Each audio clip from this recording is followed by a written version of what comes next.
Greetings everyone, my name is Leilani Semi, a third-year business administration scholar hailing from West Palm Beach, Florida, and my article I will be speaking about today is called "The New IFRS Accounting Standard Will Aid Investors in Analysis of Companies' Financial Performances." This article was written on April 9th, 2024, and it just deep dives into the new standard that the International Accounting Standard Board has came up with. To begin, we should start with some basic key terms that will help us guide us in the article.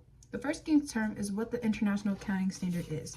And the International Accounting Standards are a set of guidelines for preparing financial statements that help businesses compare their financial data and reporting.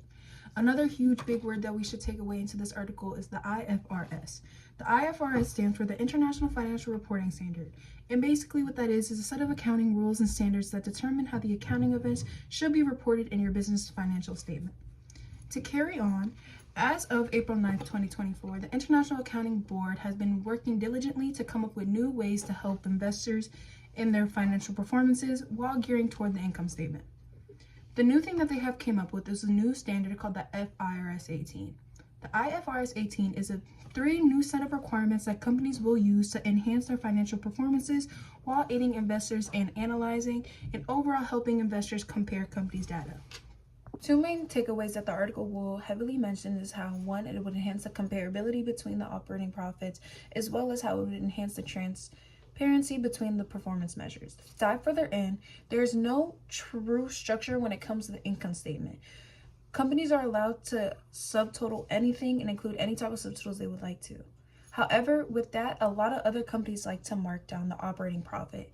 And because of that, the operating profit does vary between company to company, which then reduces comparability for the investors. How IFRS 18 will benefit that is it creates three new categories within the income and expenses as operating, investing, and financing. With this, it would help improve the structure of the income statement while forcing companies to have a more defined information for the investors. And how this will help investors will help them aid in their analysis and overall compare data between the company. To continue on, how it will enhance the transparencies with simplest of terms. How to explain it is most companies have their own thing called alternative performance measures. While a lot of investors find this measure useful, it doesn't provide enough information to enable investors to understand how they calculated the correct measure and how it correlates back to the measures within the income statement that they find important. How IFRS 18 will help them benefit that is it will allow for more disciplinary actions within the income statement and allow investors to actually truly understand how they calculated those measures. It is forcing companies to add more information to the income statement and requiring to improve the transparency within the income statement to help them overall at the end be subject to audit when necessary.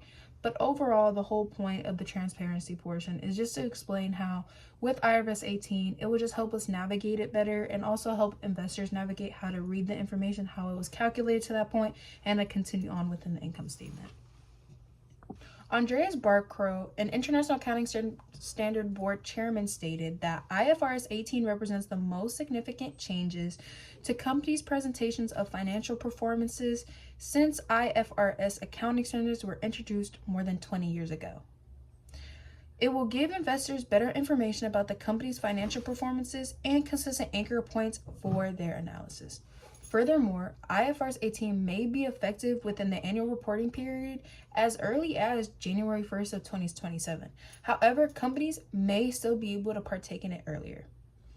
Changes in the company's reporting periods may also be determined furthermore by the company's reporting practices and IT systems. But in the end, IFRS 18 is supposed to help better investors' analysis between the company's performances records, as well as give them a better basis on how to compare data. Overall, IFRS 18 is supposed to be an improvement within the international accounting world, and I hope that we continue to see how much it will grow from there.